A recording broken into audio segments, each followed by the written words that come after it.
The first reading this morning is from the Gospel of John, chapter 21, verses 1 through 14. After this, Jesus revealed himself again to the disciples by the Sea of Tiberias, and he revealed himself in this way. Simon Peter, Thomas, called the twin, Nathanael of Cana in Galilee, the sons of Zebedee, and two others of his disciples were together.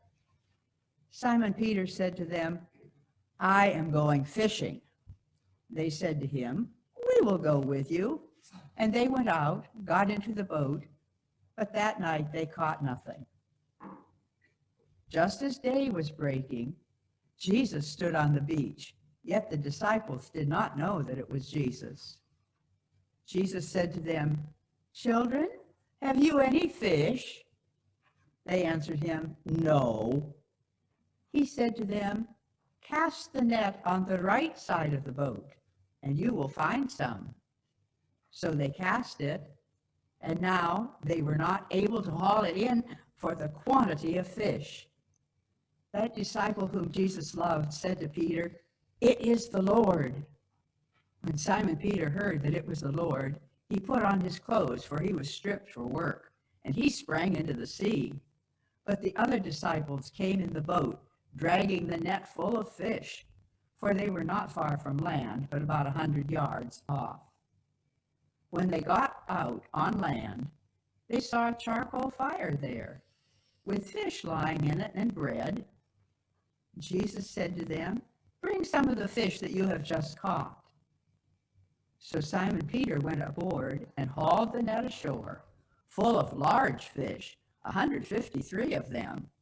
And although there were so many, the net was not torn. Jesus said to them, "Come and have breakfast." Now none of the disciples dared ask him, "Who are you?" They knew that it was the Lord. Continuing in the Gospel of John, sorry I dropped off verses 13 and 14 to begin with, so we'll start with verse 13, John 21. Jesus came and took the bread and gave it to them, and so with the fish.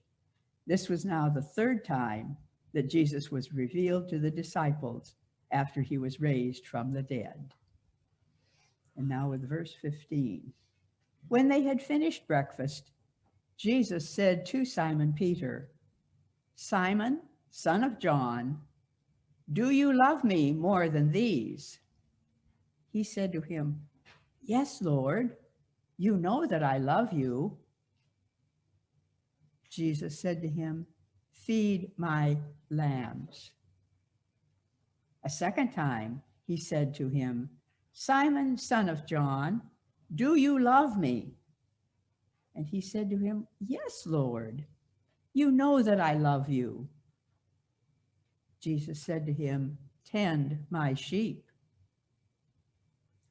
Then he said to him a third time, "Simon, son of John, do you love me?" Peter was grieved because he said to him the third time, "Do you love me?" And Peter said to him, "Lord, you know everything. You know that I love you." And Jesus said to him, "Feed my sheep. Truly, truly, I say to you, when you were young, you girded yourself and walked where you would.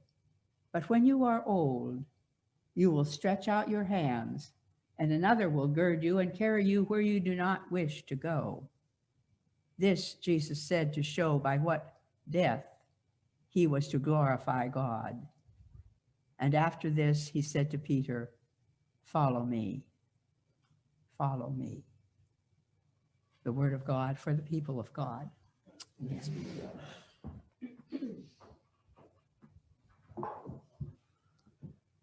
So last week we talked a little bit about reminding ourselves that there's no way into heaven if not through Jesus Christ. And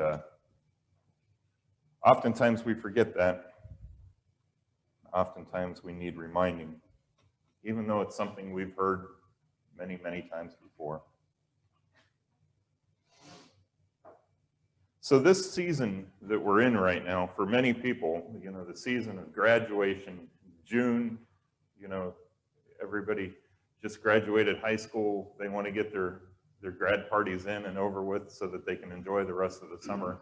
And usually by getting it over with, I mean the parents want to get it over with so that they can enjoy the rest of their summer.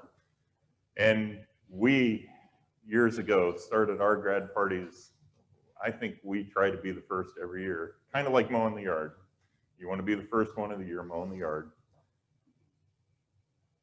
We do that so that we can just enjoy the rest of the summer. We also do it because it's just a busy time of the year. June not only is, you know, the season of celebration for graduations, but also is the most prominent time for marriages and weddings. So, you know, the tendency to get together and gather in June is probably more prominent than any other month of the year. We're going to have more picnics in June than we probably will any other time of the year. At least the opportunity to go, you know, feed off of somebody else's table, you know. Maybe we're not throwing the party, but we can definitely find a party just about every weekend throughout the summer.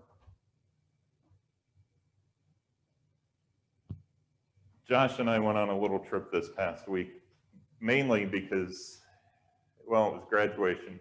It was celebration of him being done with high school, and some might know that he was supposed to go to Ecuador this year, and this was a pale substitution of going to Ecuador. You know, we didn't get to see lizards or anything like that, but I think we had fun. One of the things that we did is we toured Mount Rushmore. And anybody been to Mount Rushmore? Some people have told us you'll spend an hour, maybe two there, because it's just a big rock. And we spent the better part of a day and ended up coming back the day after for the lighting ceremony to see it lit up in the middle of the night. And then a few days later, we actually toured it by helicopter. That was an experience. It was an experience that I didn't think I was going to be able to have because of my size. Honestly. NBA players do it. You're cool. What's that? NBA players do it. You're all right. There's a joke that goes there, but we're not going to say it right now. They had a weight limit of 300 pounds, and clothed, I'm a little bit heavier than that. And so they're like, okay, no problem. And you can see them talking in the background, get the big helicopter. So they pull this thing out, and I think it was the first flight of the morning for that particular helicopter. So they let it warm up, and you have to let the rotors and everything warm up on a helicopter. So we're sitting there watching it, and yeah, they pull it out, and it comes over, and everybody else is going out in these dinky things, and I'm going out in this huge boat of a helicopter, which honestly makes you feel a little bit more secure. But it was real prevalent and real prominent in my mind. At the end, they took a picture of Josh and I standing by the helicopter that we had just gone up in. And when I was Josh's age, I was exactly his physique, you know? I think he's a little bit more muscle, but I weighed 165 pounds when I graduated high school, and I weighed 165 pounds when Renee was born. And then it all went. Now, oddly enough, I was just like Josh in those days, where I would eat absolutely everything in sight trying to gain weight. And Josh has had that time in his life where he's had to try to gain weight, and he eats everything in sight, and it just doesn't even faze him. The thing is that when we got in the car after graduation last Sunday, sitting down for a steak dinner. We celebrated with his grandparents, and then we got in the car, we loaded up, and we off to west we went. We were going to ride bikes for 4 or 5 days, maybe catch a couple scenic things, and things just didn't go exactly the way we planned. I think they went better than what we planned. We actually spent a lot more time in the national parks. And what I remember is that before we even left town, we stopped by the gas station to make sure we had gas, and we ordered a pizza because we knew that we were going to be on the turnpike and it was going to be after midnight, and the chances of being able to get food on the turnpike after midnight is next to none in this COVID pandemic time. So off we go with a bag of chips and a pizza because we didn't want to get hungry on this trip. People would look at me and say, maybe he doesn't really need food. You know, he looks well fed. In fact, when I was in Liberia, one of the guys came up to me and says, you are incredibly blessed because you are fat. It's exactly what the translation was.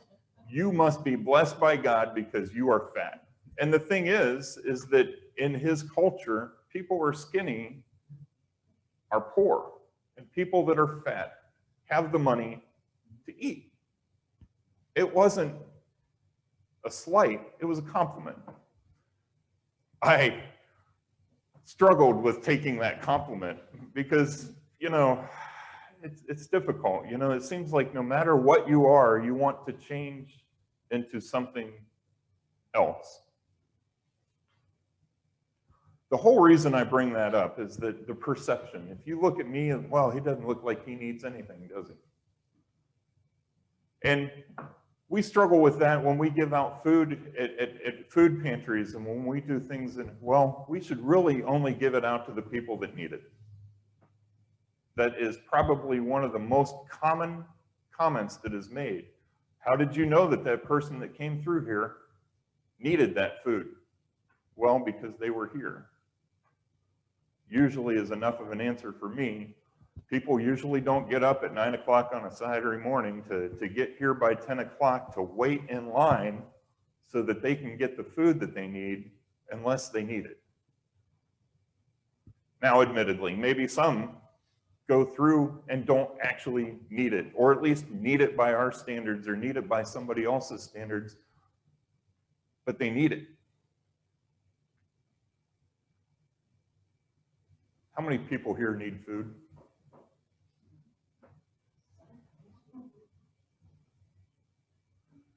Let me rephrase that. How many people here can make it through the next day, the next week, without any food whatsoever? None? No food? You don't need to eat a bite? I don't mean you can't go to the grocery store, can't afford it kind of thing. I mean, can you live, exist without a meal? Not one of us.